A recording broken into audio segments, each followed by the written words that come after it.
Avez-vous déjà entendu parler de l'Arctique, un endroit rempli de vie impossible, et pourtant les humains continuent à l'explorer? Savez-vous ce qu'est l'Antarctique et ce qu'on appelle la porte arrière de la Terre? Il existe de nombreuses théories qui affirment qu'il y a de la vie derrière le mur de glace en Antarctique, un mur qui mesure 14 millions de kilomètres. Les pôles sont-ils les endroits les plus difficiles à atteindre pour les humains? Y a-t-il une vie humaine là-bas? Et pourrait-il y avoir d'autres créatures ou de la vie derrière le mur de glace? Qui étaient les premiers hommes à avoir visité ces lieux? Que leur est-il arrivé? Ont-ils survécu ou la glace a-t-elle effacé toute trace d'eux? Beaucoup de questions auxquelles vous trouverez des réponses dans la vidéo d'aujourd'hui à travers une aventure avec la nature glacée et imposante. Prêt? Allons-y! Au nord extrême de la planète, à l'endroit où l'axe de rotation de la Terre croise, vous trouverez l'océan glacé connu sous le nom de l'Arctique.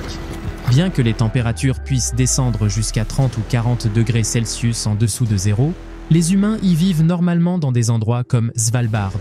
Malgré le froid intense, des activités touristiques existent autour du pôle arctique, comme c'est le cas dans des pays comme la Finlande.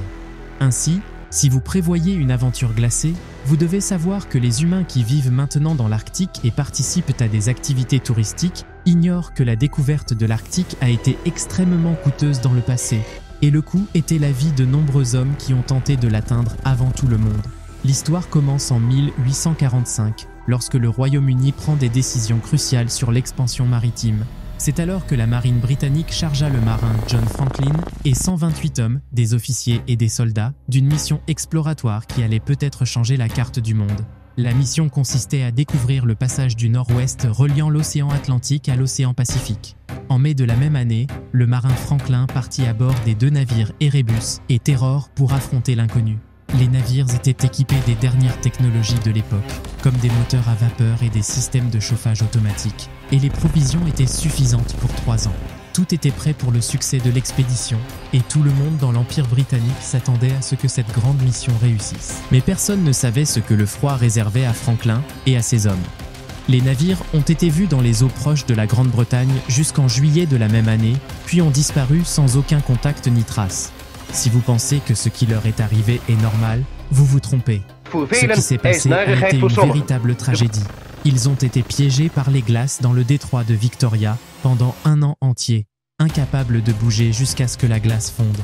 Pendant cette période, le navire Erebus a été abandonné et les provisions et équipements ont été transférés à bord du navire Terror. Mais durant cette année, 20 membres de l'équipage sur 129 sont morts à cause du froid extrême et de la famine. Parmi ces victimes se trouvait le capitaine John Franklin lui-même, ce qui a poussé le capitaine adjoint du navire Erebus, Francis Crozier, à se diriger avec 109 hommes vers la terre ferme. Mais ensuite, plus aucune trace d'eux.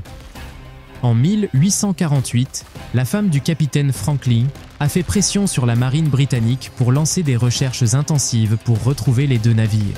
Imaginez, après 3 années entières de disparition, les recherches ont enfin commencé. Mais si la femme de Franklin savait ce qu'ils allaient découvrir pendant les recherches, elle n'aurait jamais demandé d'envoyer des équipes de secours. Ce qu'ils ont découvert était sombre et tragique. Malheureusement, l'Arctique a été impitoyable avec son mari, qui n'a pas pu survivre à des températures de moins 40 degrés Celsius. Que s'est-il passé pour le reste de l'équipage qui a réussi à atteindre les côtes du Canada? Malheureusement, les températures glaciales, les vêtements légers et la famine qui les a frappés les ont poussés à se cannibaliser dans une souffrance inimaginable. Cela a conduit à la mort des 109 hommes et ils ont été recouverts par la glace, ne laissant que quelques os qui ont été rendus aux familles des victimes qui ont tenté d'explorer l'Arctique. Mais si vous pensez que ce qui est arrivé à la mission de Franklin était une tragédie, attendez de découvrir ce qui est arrivé à la mission Scott, qui est partie explorer l'Antarctique. Ce qu'ils ont affronté était bien plus difficile, et ce que vous pourriez savoir sur l'Antarctique et le mur de glace derrière lui pourrait être très différent. Est-ce que ce qui est arrivé à la mission Scott est lié aux créatures vivant derrière le mur de glace? Quelqu'un a-t-il survécu? Tout cela vous le découvrirez dans le prochain épisode, alors n'oubliez pas de vous abonner à la chaîne et d'activer la cloche pour recevoir la 2e partie. Et n'oubliez pas de cliquer sur j'aime si vous avez aimé la vidéo.